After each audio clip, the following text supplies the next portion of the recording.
Hello and welcome to my Model Corner project number 15 and the fourth in our series of Viewer's Choice builds. In this installment, we turn our sights onto the A-6 Intruder. It played an important role in naval and marine aviation during its 34-year service career. This Hobby Boss version is quite packed with a lot of plastic. The details look great and there are many options, so on initial glance it appears we have a winner of a kit here. However, we'll discover later there are fit issues, particularly in the nose and forward intake areas. Included in the collection is a nicely illustrated construction manual, 2 paint scheme reference pages, a color guide to the externals, a main decal sheet accompanied with a smaller decal sheet and extras comprised of photo etch pieces and metal internal struts for the landing gear. We have a lot of work to accomplish to turn this into an aviation beauty, so let's begin once again with the ejection seats and cockpit prep work.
Time for our detailing work on the cockpit. After we mask off the avionics panels, we'll add our main cabin color.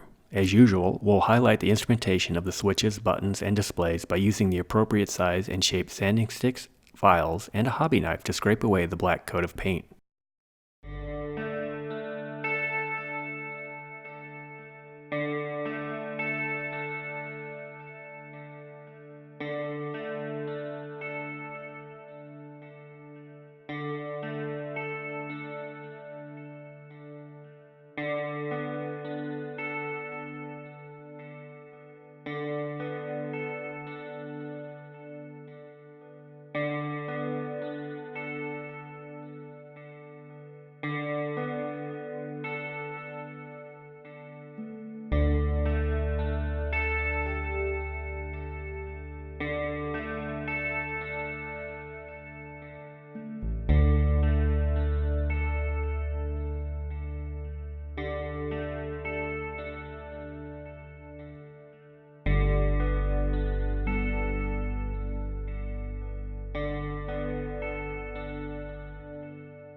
We have strong white metal landing gear struts. All we have to do is attach the plastic facade, paint, and add some panel wash to create shadows and leak hydraulic fluid contaminated with grime.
By and large, you're forced to sacrifice some detail in areas of this replica to display others.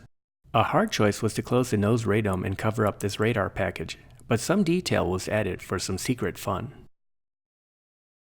The nose radome and forward intakes do not fit well. It will take some additional and somewhat difficult work to align by sanding and putty use, which about doubles the construction time. Therefore, I wouldn't recommend this kit to a beginner.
The folded wings have great detail. This is another tough choice, but I want to present this particular A6 to some extent in a near flight ready configuration.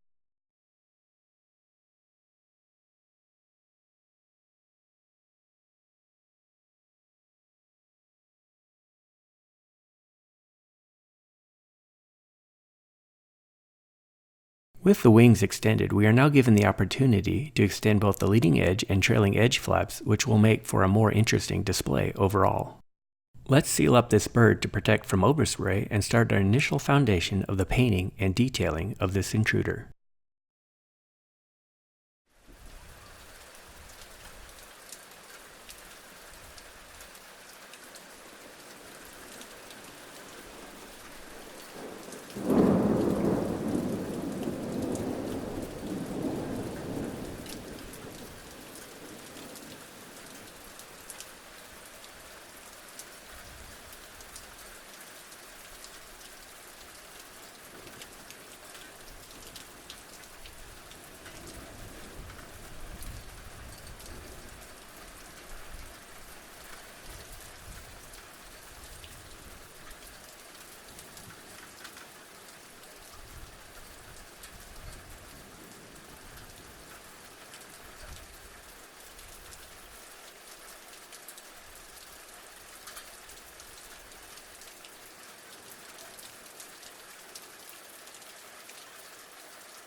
Now that we have the black shading laid down, we begin arbitrarily placing white paint to highlight and create unevenness in the underlying paint layer. We also take time to create indiscriminate hotspots that will further enhance a splotched appearance.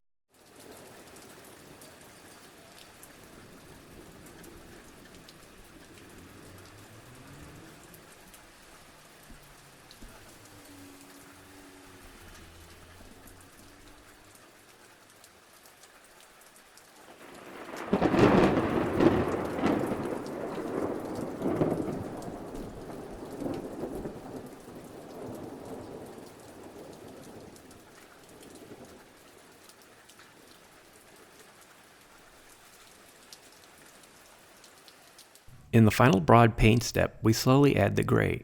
Keep moving and create lazy eights, spaghetti patterns, and also just let the airbrush wander around the model. When you reach the point when you're satisfied with the overall look, lightly filter areas to tone down where the white and black may be too strong. You don't have to be an artist. This process practically does the work for you. Simply maintain a watchful eye as the paint builds up.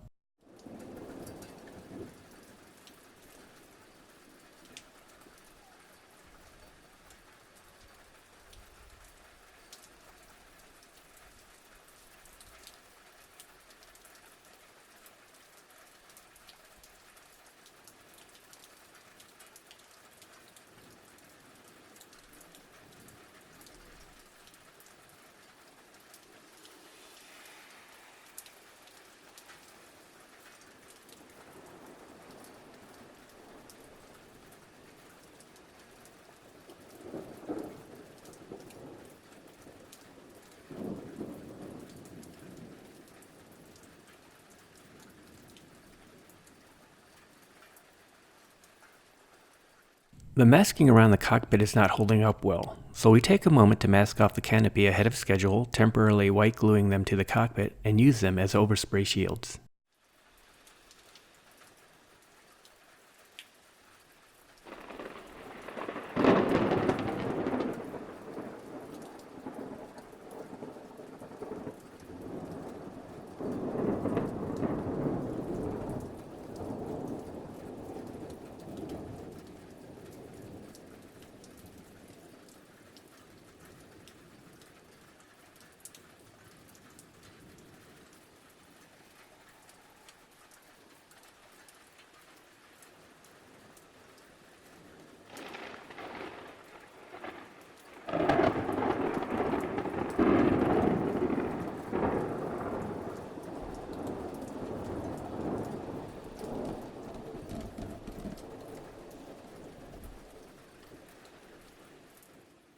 For our next step, we'll mask off areas of the wing that need red paint.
To try something new and mix it up a little, we'll temporarily forgo the traditional gloss coat and we'll add two different wash layers. The first wash is a black pastel powder mixed in water with a dab of dish soap. This will give us initial coverage of grime on the fuselage and also panel line highlighting.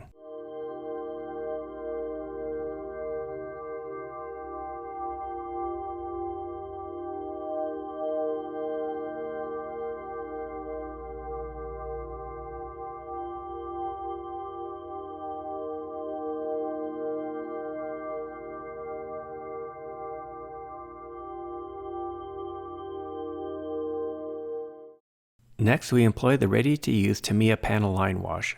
This product tends to leave stains that resembles fluid leaks and seepage, which will match that dirty look we're striving for on this A6. Some of the darkness disappears in a few minutes, so you can get different looks depending on the amounts you apply. You can re-wet the wash with more wash and wipe it away if the spots are bigger than what you're looking for.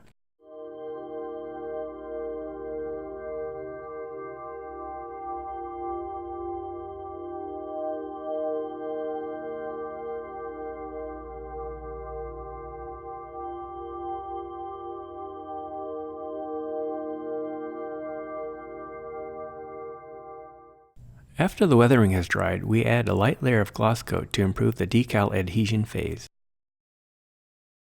And now before we continue with construction of the more fragile items, let's add our decals. We need to be careful here. While the decal instruction sheet is correct, the corresponding number identifiers between this sheet and the actual decal sheet do not always match.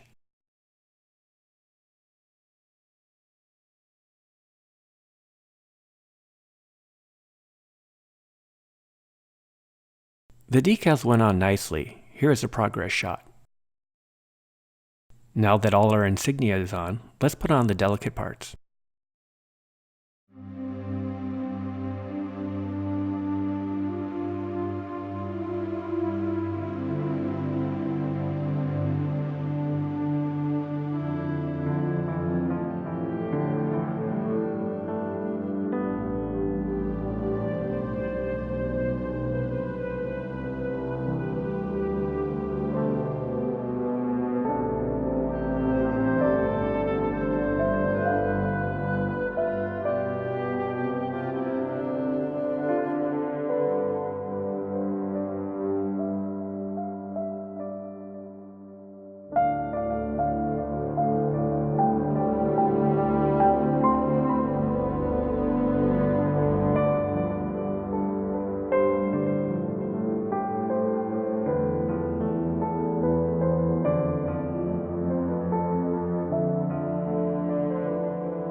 Hobby Boss does not mention that this model is a little tail heavy and we're past the point of no return to add a counterweight in the nose without having to deconstruct the model.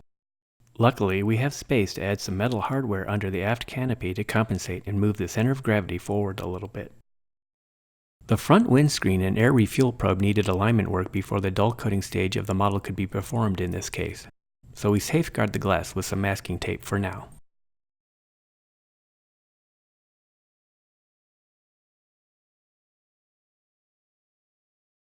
Okay, we're just about there and ready to move this jet from the hangar deck up to the flight deck. Take care, and we'll see you later.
Do you guys know your paperwork where they're at so we can orbit?